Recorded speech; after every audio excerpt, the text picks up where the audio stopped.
Oh, hi, good morning, everyone. Can you all hear me? I'm just checking, Verity, you can hear me, can't you? Oh, great. Brilliant. Yeah. Thanks, Verity. Oops. Okay, so good morning, everyone, and welcome to this Digital Solutions webinar. The Digital Lifeboat, bringing a life-changing solution to changing lives with Elly Furber from Treasured Times. We've had the pleasure of supporting Elly through a journey over the last few months. But before we start that, I just wanted to give a quick overview of Digital Solutions Project and what we offer. So it's only a couple of slides just so you can see what we do and whether we can help anybody else that's on the call today. So you've got the first slide up, Verity, thank you. So Digital Solutions is an RDF and Chester University funded project up until June 2023. And we support SMEs in the areas of Shropshire and Telford and Wrekin with a minimum of 12 hours fully funded support and all longer term collaborations. Our whole purpose really is to support SMEs with digital innovation, whether that is to solve issues and problems with either existing digital products or processes and services or the development of new ones.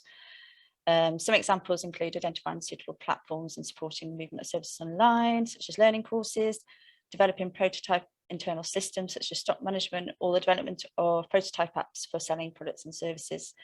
We can also help to identify funding opportunities that can support the developments such as Innovate UK. In addition to that, we have expertise available to progress your product or service and support its development to market.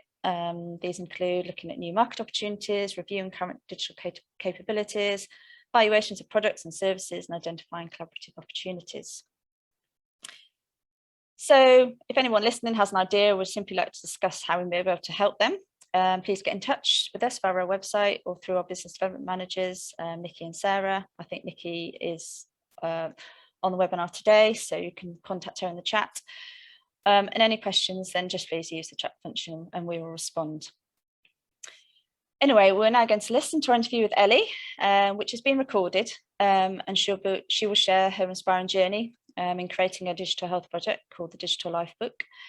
Following this, there'll be an opportunity for Elly to provide any updates and answer any questions. So if you'd like to ask any questions, please can you use the question and answer button at the bottom of the screen, and we will pick those up at the end of the interview. I'm now going to hand over to Verity, who will start the recording.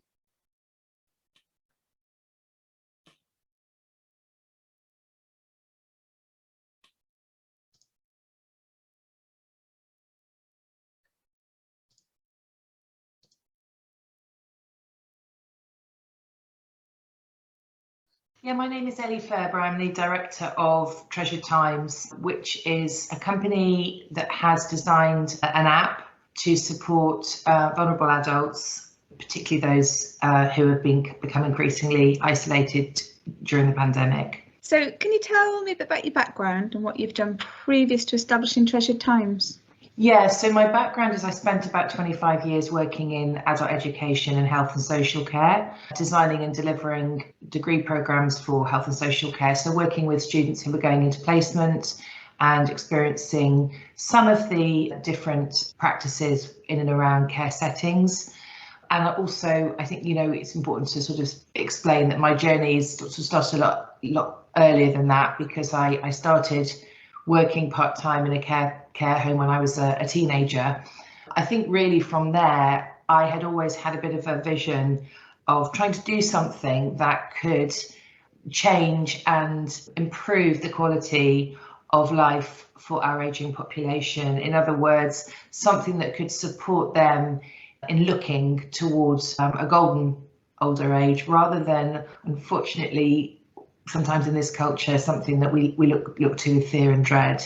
So that's my background, and I decided 2-3 years ago that I was going to put this idea that I'd had going around in my head for some time to use. The inception of the idea came. So really, it's been an ongoing project now for about 3 to 4 years. We managed to apply for some funding from ERDF, and we were able to build the app that we now have. It's clear you have, significant experience in the health and social care sector. But how did the idea for the digital lifeboat come to you? Yes, so I actually went and started on a business growth program, the startup program over at the Marches Growth Hub in Telford, because I decided that, I was very interested in reminiscing therapy. So I have a background in psychology as well. So my first degree is in psychology, and I was very interested in seeing the effects that were starting to come through with things like music therapy, reminiscing therapy. And I kept thinking, there's all these older people out there who are living longer, and they're kind of not being able to engage usefully in the community as they want to. So I started to think about how we could engage them more and how we could involve them more. And I started to realise that a lot of it was down to confidence, their own mindset and their own perception of themselves as an older person, feeling, if you like, beyond use, a bit redundant. And so I went on to the business startup program and talked to one of the people who are running that program. And we started to discuss how we could support people, not just living at home, but also the quality of life for people who might be living in care settings, and how we could start bridging the gap between some of the shortfalls that happen as a result of the use of a lot of agency staff in care settings, which is, I know, a necessity, but how can we support a better quality of life and a more person-centred quality of life? And so I started to think about what makes us who we are and what makes us tick and retain, term that I use, retain our personhood, our sense of who we are, even when we're in an institution.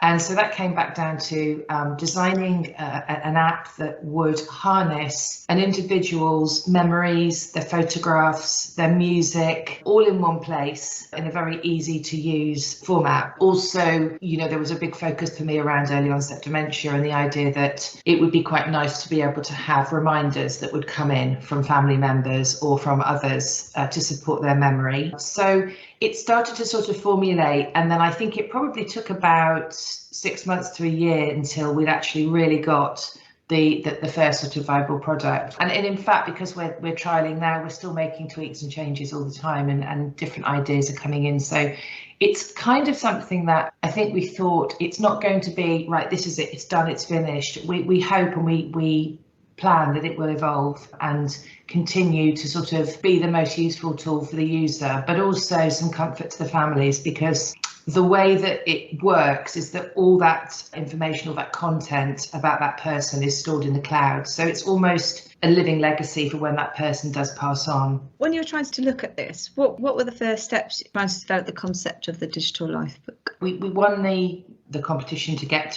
the funding, and we started to look at who we might use and went to tender. And actually, in fact, it was the software designers when I started to say, well, this is the thing that I'd like to have in, and this is the other thing. So their technical expertise, they were able to sort of help me formulate how that would look, how a user interface would look.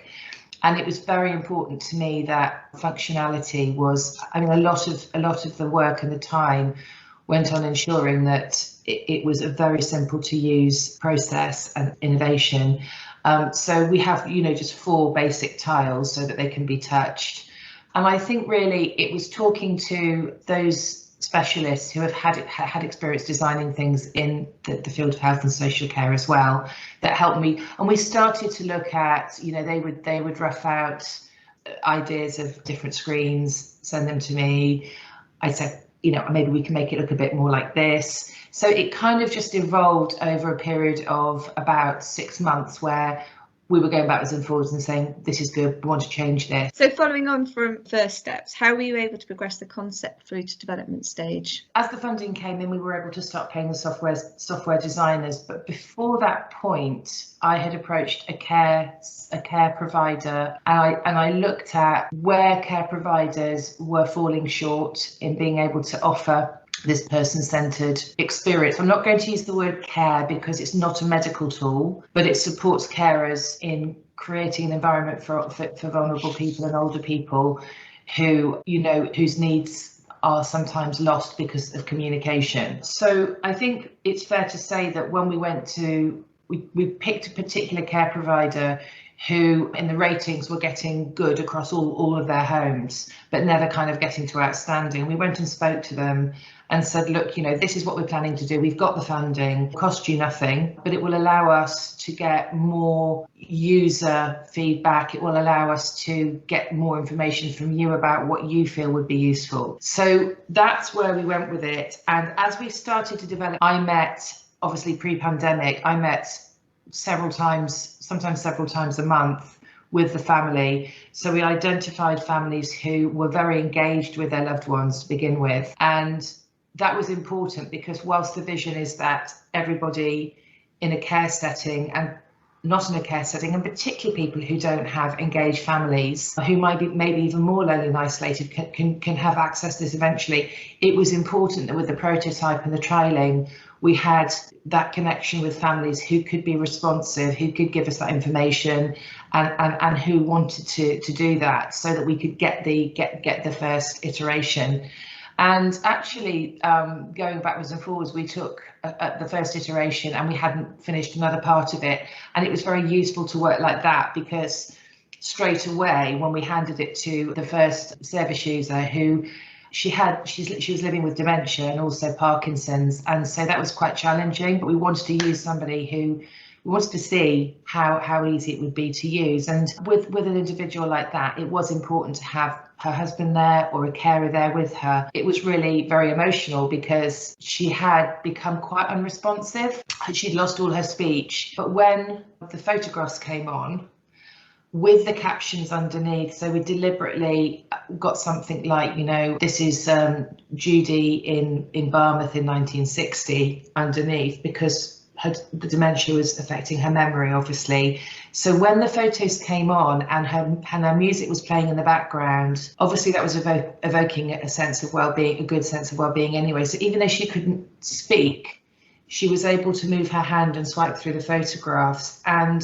her husband said at the time, it was quite an emotional moment. He said, I haven't seen her smile for a very long time, and she was murmuring. So I'm sorry to break it down that basically, but you know, we were getting a reaction, we were getting a response, and she was smiling. You know, you kind of got that response, but then obviously we were also trialing it with, we were trialing it with another lady who was in her late 80s, not living with dementia, and had a little bit of what I would call natural age-related memory loss, but had never really picked up a mobile phone, had never used any sort of device.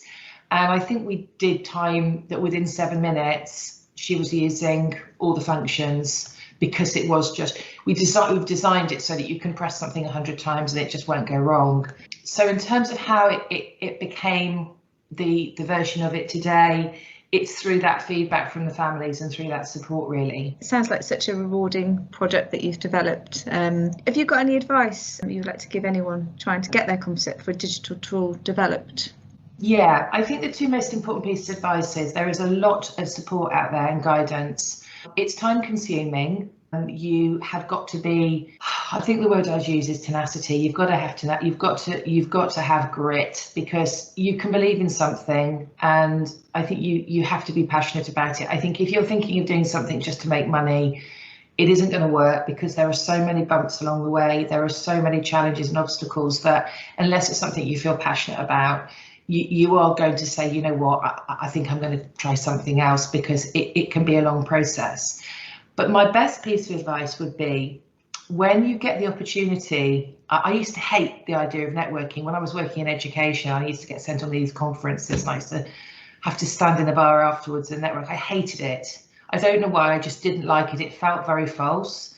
But in this field, when you're innovating and you're working with people who have supported all kinds of innovation, there's some amazing people out there. And what I would say is, if somebody opens a door and says, would you like to have a chat? Always make time, because you don't know where that chat's going to end. So I think that would be my best piece of advice, is you've got to feel passionate about what you're doing. And I think opportunities, when they come, take every one, even if you think it's not going to lead directly to something. Very often it takes you to somebody else who then opens another door. I think, you know, there's some really great advice in there. Thank you. What happened once you had the digital lifeboat ready for use? It's an interesting thing. A year ago in December, so well before the pandemic hit, somebody saw it and said, oh, please, would you come and give a talk to our carers? So quite a big housing trust in the area said, it's Christmas time, we're having a bit of a CPD day. We'd love you to come and talk to them about what you've got here, because actually we'd quite like to have some of these or start to trial these. It was a really lovely, rewarding occasion. But to cut a very long story short, that was the December when we were heading towards the pandemic, where we were hearing stories from China. I came away and I followed up, and then in January, we still weren't in lockdown, and they said, yeah, can you come and meet us? And what happened was they said, we'd like to start with 3 of them. So what was really lovely for me was they wanted to do a paid trial, because they wanted to keep the hardware for their service users. So it was, I was very fortunate, and they're a very ethical organisation who wanted to do the right thing by their service users, but also support what I was doing. And so we then had a really strange time, because obviously we were delighted and we came away and we started working on them. And then within about a month, they'd identified the 3 families that we were going to be working with. And 2 weeks after that, we went into lockdown. And that particular care, the first one was going into something called a dementia village, and they had been hit really, really hard. So whilst we can all work virtually, we can all do these Zoom things, when you're working with families, when you're working with loved ones, you're making that first contact, it's really important to have that first contact with them. And so trying to liaise through Zoom and meet people, particularly, some of the children of these individuals were in their 60s and 70s as well. They were just so sad and so upset, and the care provider was so sad, and everybody was just up to their neck.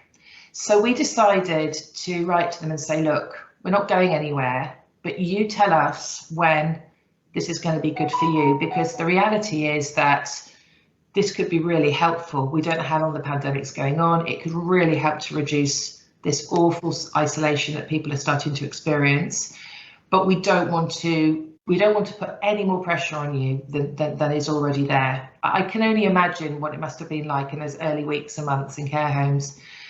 And they were lovely and said, yeah, give us a bit of time. So a bit of time, as we all know, and none of us had any idea. So really, I mean, after the initial, if you like, adoption of it by our first trust, we lost a year in time. Lost is not quite the right word, because lots of other things came out of that time for all of us, I'm sure. But what was great was that we were then, in the beginning of this new year, we were able to pick things back up again and just carry on where we left off. And so where we are at the moment is we've got 2 of these life books in this particular centre. And the most exciting thing I think that's happened is that way back a year ago when I presented the care managers, there were care managers there who were managing centres for younger adults, vulnerable adults, who were in supported living. So typically it might be an 18-year-old man living with Down syndrome. It could be somebody else with specific learning difficulties. And their care manager said, we think this would be really good, because for anybody who's moving within a fragmented care system, anybody who's supported by the care system may see any given number of individuals in one day, their social worker, their carer, their loved one. And very often, because this harnesses within the app, there's a section which is called All About Me.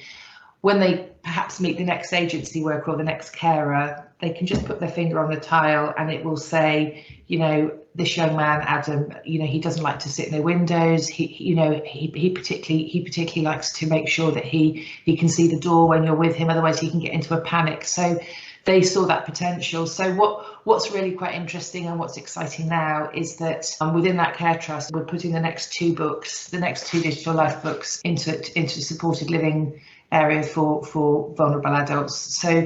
So although the concept started, because in my world pre-pandemic, the most vulnerable people in our society are our older people, it's soon, as we've trialled it and things have transpired from using it, it's become quite clear that there's also a lot of use for this kind of innovation in all areas of care and health and social care. And the other thing I think that in terms of some of the things that had come off it, we had always hoped that because it was a device going back to my experience and what prompted my memories and what I wanted to do, I can remember very clearly visiting my own nan in a care home when she was living with dementia a long, long time ago, and just being there, wanting to be there, but also feeling desperately sad because we couldn't communicate because she was living in a different, she was kind of living 20 years ago. And it was so difficult just to sit there and watch the minutes tick away. And by that point, she couldn't concentrate on anything. So what we have discovered along the way, which has been absolutely incredible, is that it provides a sort of vehicle for conversation. So if young teenagers come and do the visits and whatever, and there's a tablet there, immediately there's a connect between those two generations. And even though Grandad might be living in the 60s or 70s in his world, that's okay, because the young person, the grandchild, the grandson, the teenager can look at the photographs, listen to the music with Grandad and have some meaningful time. It doesn't matter that it's not in 2021. And that visit then becomes meaningful to both. So what we've discovered is that it's starting to help reconnect generations. And I think, again, I'm afraid to say that I think this is something quite specific to the UK. We aren't great at keeping our older generation in the loop in terms of the family networks. We do very often, you know, they do more often than not go to care settings when families can't manage, and it's a different culture just across the water in other countries in Europe. And so I think older people are definitely viewed as they're a burden, that they can be viewed as insignificant in terms of what they contribute. And I think watching or understanding that a young man of 14 could see Grandad in the RAF in a fighter plane, I think, you know, just almost that older person then lost their invisibility. They became that real person, a bit like, you know, everything we've seen with Sir Tom. You know, when you see him, you saw him with a Zimmer frame, but then you saw the photographs of him as a younger man and that vibrant, you know, brilliant man. So I think it's allowed older people who to share and have a sense of pride again about who they are. And even if they're not able to articulate and speak as they're going through, they're nodding and they're smiling. So that is a kind of a bit of a bonus that we hadn't expected to quite such an extent. I mean, it sounds like, you know, you've had to overcome quite a few hurdles in the last year, but you have managed to, you know, move forward with your digital product, which is really, really good. In terms of the health sector, we all know sometimes the health sector is quite difficult to access. What were your biggest barriers to accessing the health sector? When I say the health sector, I mean the two care settings or two homes that we approached. One was a private provider, and the other was run through the council. So straight away, the trust that was funded through the council were a much easier, I suppose, place to approach, because they are wanting to do the best for their providers, for their service users. Obviously, private care homes are businesses, and so they've got to make the books balance, and they've got to watch their budgets, and they've got to be making a profit. Otherwise, they just, you know, wouldn't be there anymore. So I'd say in terms of getting this product into private sector care homes, that's harder. That was harder. They were the first people that we went to, and whilst they were happy to open their doors, you are kind of having to then directly approach the families, and the families themselves have got a million things to think about. Most of them have got young children or teenagers growing up. Most of them are working. Most of them are women. So they're juggling a million different things, and so that's quite tricky to then ask, are you interested in this as well?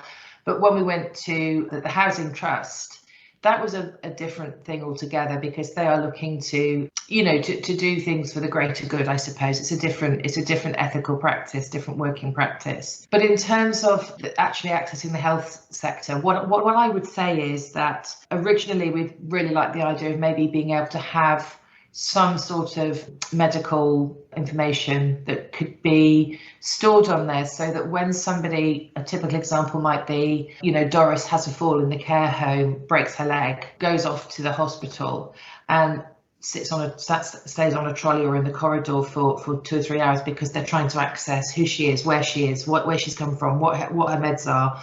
And so the idea we had originally was this would be fantastic as a kind of an electronic passport, so that when Doris got to the hospital, they could just tap the tile. Okay, she's diabetic, we need to do this, she needs this, and she's broken other bones before. And what we found when we started to explore that through a programme in Birmingham is that NHS systems are unique in terms of systems talking to each other. We very quickly realised that was a massive and I would say insurmountable thing to do at this stage. So we focused much more around the well-being and how we could support loved ones and families. And so I think in terms of the barriers in the health sector, it's usually funding and it's usually systems, but it hasn't been a barrier in terms of what we've wanted to do with this innovation and where we wanted to place it. I think just to know that families can send things to their loved one if they're living in Australia or wherever they're living. Everybody can get something to mum in that care setting, or everybody can post something or share something in one place. And I think that's the other thing I'd say is that along the way, you know, you're mindful. There's WhatsApp and there's Facebook, and why do we need something else? And I think that is what I believe gives the Lifebook its originality, which is that it's all harnessed in one place. So you're not having to open different apps all the time. Everything's there. And for a service user, an older person, that cuts out a lot of the barriers. I mean, my mother was in her late 70s when she died, and she'd become pretty good with apps and things, but there was certain mental barriers she had with certain apps, and she wasn't going to use them. And I kind of knew that they'd really help her. But because it was another thing to look at, another thing to access, another thing to download, it didn't happen. So we're kind of hoping that with this, it removes some of those barriers, but also I think moving into other markets in terms of the foster care market. That's another market that we're now starting to look at with children who may arrive with a foster family with just a photograph and nothing else. So it's about turning the Lifebook on its head, and rather than looking back at a life, starting to create and build a life story for somebody who may feel a lack of identity because they've moved from place to place and don't really feel they've got roots and history. So a young person can start to put their music on, which, as we know, is a huge aspect of their identity as they're growing up, their photographs, their friends, messages, videos. So they can have something, and most importantly, the All About Me section, where they can have that information that is so important to anybody that they come into contact with, in terms of things that may be difficult for them to manage and triggers that we might want to avoid when we're spending time with them. Apart from enthusiasm and a belief in your product, because obviously you need that to be able to drive it forward, what more could be done to help people like yourself to progress with digital innovation? I'm afraid it comes down to the way the money can be allocated sometimes. So I won't name the project. There's a particular project at the moment where I know they've got to spend 38 million by the end of March. And I was asked to get on board and would I like to do this? And what you find is that most of the time with the funding that comes through for innovation, for digital innovation, it's very, very tightly ring-fenced, which is right because public money has to be accounted for and all of those things. But I went to a dissemination event about a year ago, and we were disseminating what we'd done and what we got. And I spoke to several other people there who'd been on similar programs to me, and all of us said that with these funded programs, particularly through startup programs, the money covers so much, and then the funding cannot be used for some of the things that you really need to make that next step. So I'll give you an example. By the time you've got your product prototyped and trialed and tested, what you need to be put under the nose of some investors, or you need to get to something like the Care Show or whatever it is, and you aren't at a point there where you're making massive sales because you need to get under the nose of people to make those sales and to make that traction. And there's a massive gap. It's like a bit of somebody chatted to me and said, it's like you get to this, you got all this way and then suddenly there's this huge gap. and you're then faced with either having to borrow money to pay for things like, I mean, you know, marketing, legal stuff, you know, all the kind of things that make your business bolts and braces, the stuff that patents, trademark. Now, when you're not making sales because you just got through the trials and you don't want to then make sales without the bolts and braces. So all of a sudden, you find yourself in a position where, right, I've got this far, I don't want to let it go, but where is that support? And for me personally, I cannot speak highly enough about the mentors that I've had on various programs through ERDF and digital. UCS have been incredible, and it's the quality of the people that give you the support. I know they feel equally frustrated at times because they would like to be able to help you with that next step. I was approached by the Care Show before the pandemic because somebody had seen a bulletin on the Care Show bulletin and said, "Oh my God, you must come to the Care Show." And I said, that would be amazing. You know, if I'm going to do an exhibition, that would be the one to do. I'd love to come. But for me to have, I think it was a 2 metre squared stand, 2 metre stand, it was going to be £4,000. Now, I know that that's not the only way to get a product out there, but what I'm trying to say is startups don't have that kind of funding. So I think, you know, I'm sorry, it comes down to money. It's not the fact that the funding isn't there. I think it's the fact that the funding is very tightly earmarked and ring fenced. Some more flexibility around that would really help people with these innovations. Just on digital solutions and the support they gave you, if you can just explain, you know, what did digital solutions do for you that was of huge benefit to you, how that helped you to develop your product? So I think it would be fair to say that within digital solutions there have been several individuals who, through their belief in what I've got and patience and desire to see it work, have gone above and beyond in terms of trying to support this product. So what they've done is they've opened up all sorts of opportunities to meet people that can help me move in the next direction. And I think it's just really their mentorship, you know, the particular individual that I'm working with, she has such wide knowledge of what could be the next thing to do, what could help, what could unlock something. You can't really buy that. It's the way that the organisation is structured. There's real flexibility for support. And, you know, I guess the obvious thing is that when you're working along and you've been on something for four or so years, you can get a bit tunnel visioned, particularly during a pandemic. And what digital solutions have been able to do is meet with me weekly and say, right, okay, that was really good. Have you thought about this? And it's really funny because when they say it, it's so obvious, but you can end up in a tunnel thinking, I've got to get this done, I've got to get this done, and you're not seeing the other stuff. And also, you don't have the skill set, because the skill set that the people that work at digital solutions have is a totally different skill set to mine. So they're knowledgeable, they're qualified, and I think it's just that willingness and that desire to see people succeed. It's really tangible. Just one final question. So what are your next steps? Now you've got this far, what's next? The next thing now we'd like to do is I think I've just sort of touched on it briefly, but really keen to try and sort of penetrate not other sectors, but other groups of vulnerable people that we think could benefit from this. One of the things that I think we're looking at in the immediate future would be to try and support providers. So you've got families who will benefit, you've got the user who will benefit, but having worked in care as well, the pressures, particularly when you have something like a CQC inspection, it's immense. I think one of the things we'd like to do, and I think everything's there because obviously we have content and we have data, is to pull together some metrics for those care providers that help to reflect the quality of an individual's life in their settings. So it would perhaps be able to print off a report which would say, you know, George this week had 3 videos sent from his family. He looked at his photographs and listened to his music 6 times. So when you're trying to plug those gaps, In other words, when you're being inspected, it's how person-centered is that person's life who's effectively in an institution.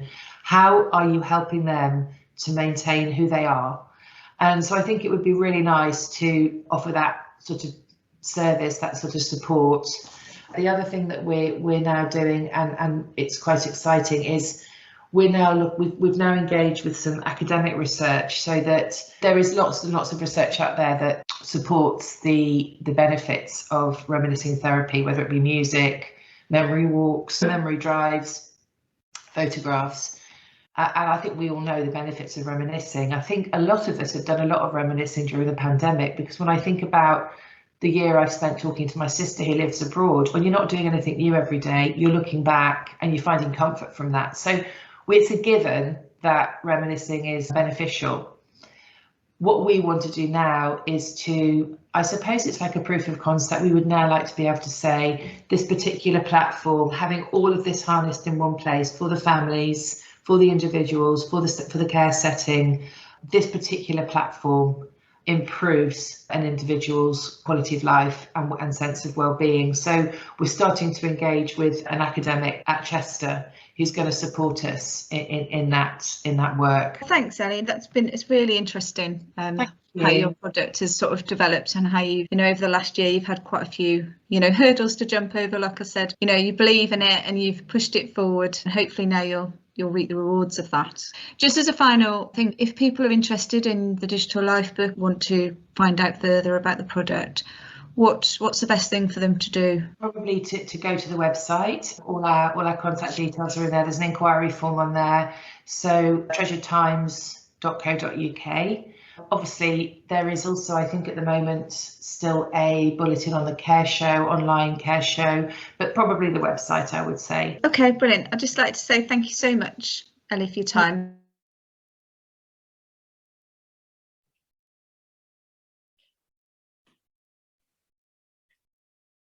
Oh, thank you, Elly. I don't know whether you can turn your camera on now, Elly, can you? Where are you? Hi. Oh, hi. Sorry, so thank you, Elly, for sharing that and your experiences, and providing us with a really informative and an interesting information. Now, before we move on to any questions, I think there's been a few posted, which I'll ask you in a second, Elly, but is there anything you want to provide an update on? Because obviously the interview was taken a few months ago now, wasn't it? And we haven't been able to do this webinar for various reasons. So I don't know whether you wanted to provide an update on where you are now. Yeah, I mean, I think, I really feel it's important just to mention a few individuals that I wouldn't have got to this stage without. So I talked in the interview about my initial startup program. So the individual that coached and supported me and really helped me to conceptualize what I was doing, Tim Luft from the R Simulation. So he has been alongside all the way, and Nikki Kent from Social Heart, who, again, incredible mentors, Sarah Bennett from Digital UCS. There are many, many people that were really important. And I just wanted to really go back and say that, that point I made about always having that conversation, it's really, really, really important. In terms of updates, really happy to have welcomed Shane Stark to Treasured Times, who brings a completely unique skill set to the project and to the business. He's working with Treasured Times now to develop brand awareness, the market base, and increase the sort of products available to different groups. So in terms of updates, we're continuing to sort of expand across the Telford and Wrekin area. And I did touch on, I think, that we're looking now and we're working with other vulnerable groups. And I think, one of the things that really is servicing as a result of the pandemic is how wide a range there are now of people who have struggled with lack of social contact, and actually, even though we're not in lockdown, are still restricted in many ways because of their medical or health situations. So yeah, so I think really in terms of where we've come in the last couple of months, it's just really we're still building and still trying to support as many vulnerable groups as we can. Yeah. Okay, well, thanks for that, Elly. We've had a few questions, so I'll go through those if that's okay. So one of the questions asked was, what are your shorter and longer term goals for the Lifebooks? Yeah, so I think short term, we're working really hard now to develop brand awareness and market base. And I think one of the most important things we're doing in the short term is the work around evaluation and collecting significant and important data to make sure that the user experience is as good as it can possibly be. That work's going on with Aston University, Think Beyond Data, and also Chester. So we're looking at how we can use the data that's naturally being collected through the app alongside qualitative data to ensure that we are giving the best user experience. That's going on right now. And I think also just making it as accessible as possible to as many groups as possible. So that work is still going on in terms of market strategy, and really working hard to make Treasure Times a household name, that's something that everybody can access. Yeah. Okay.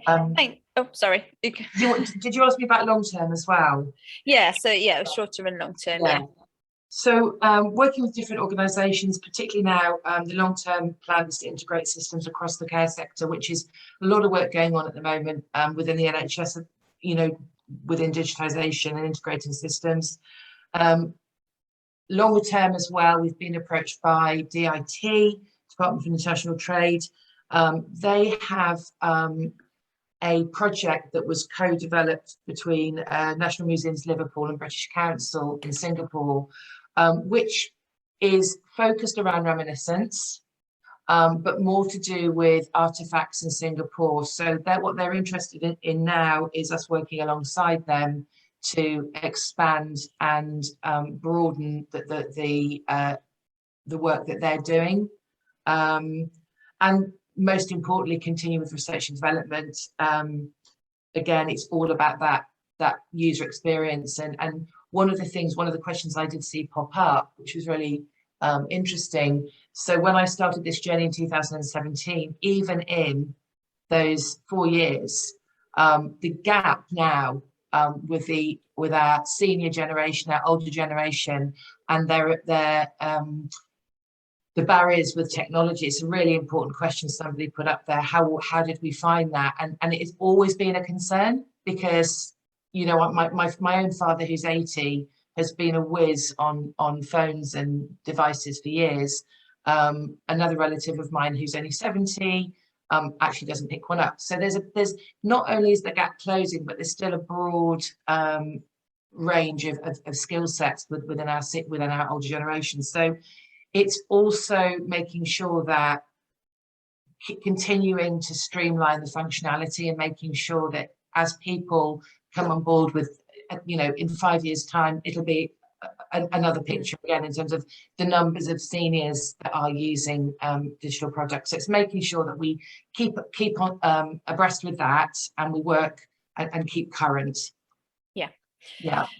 Lovely, thank you. And so another question was, how are you finding access to market for your project? Is it been easy, or is it continuing? Yeah, I mean, you know, tricky? As I said earlier in the interview, if you've got a lot of money to throw at things, you can do things much more quickly. Yeah. But I am really, really fortunate, because I have, obviously now with Shane on board, that's his area of expertise, so he's supporting me, and we are accessing really, really helpful networks. That's the other thing. I mean, you can have one conversation and all of a sudden it's a bit like one of those plunk things. Suddenly a piece shifts and everything starts moving forward again. So in terms of route to market, Shane's contacts, but also working with other organisations, Digital UCS being one of the main ones that have really opened doorways. So, you know, of course, it would be lovely to have hundreds of thousands of pounds to throw at marketing. However, the people that are on board now, and as I said, the access to support and funding which is available, has enabled us to move forward at a steady pace. You know, it's hard work. I'm not going to say it isn't. It's hard work, but you need the right people with you, and you need to be having those conversations. Okay, thanks. So I think you kind of answered about the tech-phobic question. I don't know whether you wanted to add anything else to that, because I was just saying how if you found it difficult to overcome. Yeah, you know, as I said, my example, there isn't really much to add except that every individual is an individual. So the 87-year-old lady I mentioned, and that was 3 years ago, she was on it like, yeah, you know, within minutes. And again, you know, one of the things that's really important is when you're designing something is you're thinking about, so when this was designed, it wasn't just designed for one user, it was designed to support families, to give them a sense of relief when they can't get to see their loved ones if they're living overseas. So every person in the jigsaw has to be able to use it. But what I would say is that we've seen a lot of benefit where, particularly during lockdown and when nobody could go and visit loved ones in care settings, carers, the response from the carers saying, you know, it's really lovely because now when I have to set up activities for this many people, rather than having to get old records out and dig out the photographs in a file, actually I can do this, and we can actually use the time allotted for those activities immediately, because we can just switch on and there's the photographs, there's the music, there's the memories, there are the messages. So I think it's helped. And what I would say is that, going back to the technology again, is once you see somebody just pressing something simply and swiping, there's a saying, isn't there, you know, that the most powerful form of teaching is doing. So yeah, when actually somebody sees you doing it, so it hasn't been a barrier, and hopefully, you know, we'll, with the younger market that we're moving into now, vulnerable adults with learning disabilities, I mean, right across the spectrum in terms of how severely affected they've been by their disability, that they're digital natives, so yeah, they're already using those devices. Thank you. There's a couple more questions, and someone's obviously put one in the question and answer, which I'll ask in a second as well. But someone's asked, do you have any employees or are you a sole trader? And how many life books have you sold so far? Can you just repeat the first part of the question? Sorry, do you have any employees or are you a sole trader? And in addition to that, just how many life books you have sold? Yeah, so we've just taken on our first employees. So we're a small enterprise at the moment, and we want to grow to scale. We want to grow carefully and steadily. And in terms of numbers of life that we sold, so there are obviously different models that people like. So we have sold several user accounts, but not everybody wants the hardware because they've already got an iPad, or if it's say the daughter or son of a loved one, they've already got an iPad for mum that mum's using for games or whatever else, and so they just then would have a subscription. So we've got a bank of people just using subscriptions, but then often people just say, well, you know what, I'd just like you to just give me the thing with it all on, and that's also a service that we've offered. Okay, thank you. There's a question in the from Rachel, and she asks, you mentioned you were branching out into using this with children who are being fostered. It's really interesting. I think children would engage with a digital life story book and enjoy this. Are you working with the local authority foster care teams or the independent fostering agency on this?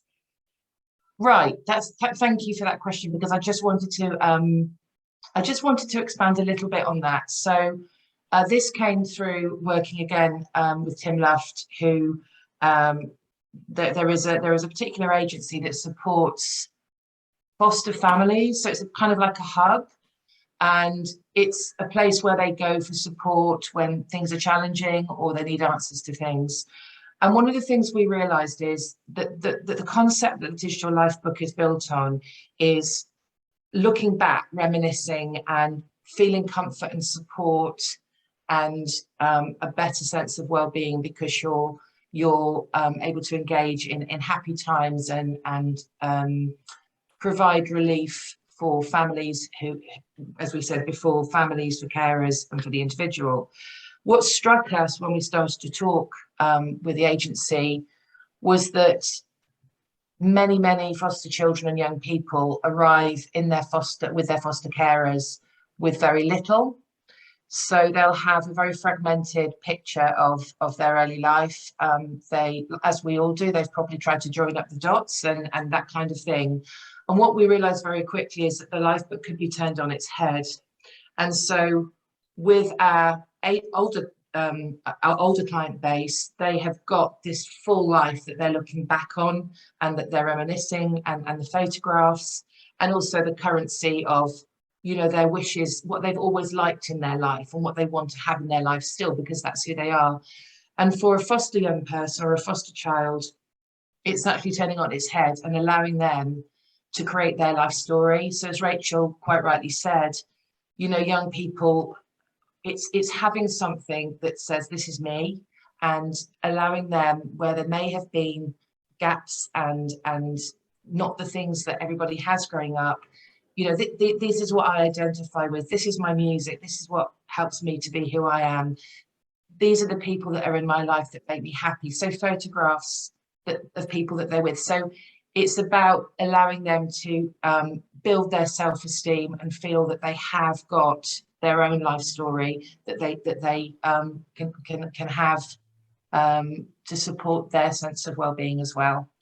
I hope that answers Rachel's question, and if not, Rachel, can you type it in again? I'm sorry, because I kind of got off on tangents. So oh no, thank you, Elly. I think that's all of the questions. So I mean, I just want to say thank you very much, Elly, for being so honest and open about your journey, because obviously there's been challenges along the way and you've been very open and honest about that, and I think that's really good. And obviously going forward, I wish you all the luck in developing your product even further, and hopefully obviously with the other support you're getting here at Chester University, we can still support you going forward, which is all happening.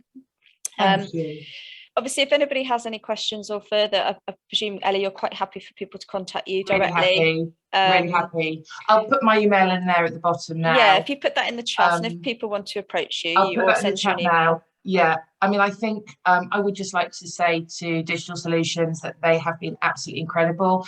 As an organisation, the way that it's structured to support, but, you know, individuals, Sarah Bennett, just above and beyond, Hannah, yourself, Verity, and all the doors that you've opened, and the way that you work so effectively to support the people that you help. So thank you. You've got any my best advice would be get in touch with Digital Solutions if you've got something, an idea, and it's something that you want to do.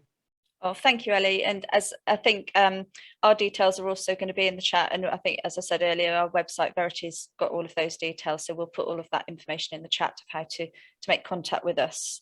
Thanks, Hannah. Thank you. So just to wrap it up then, I'd just like to say thank you to everybody for attending and listening. And as I said, any direct questions you want, Elly's quite happy for you to make contact.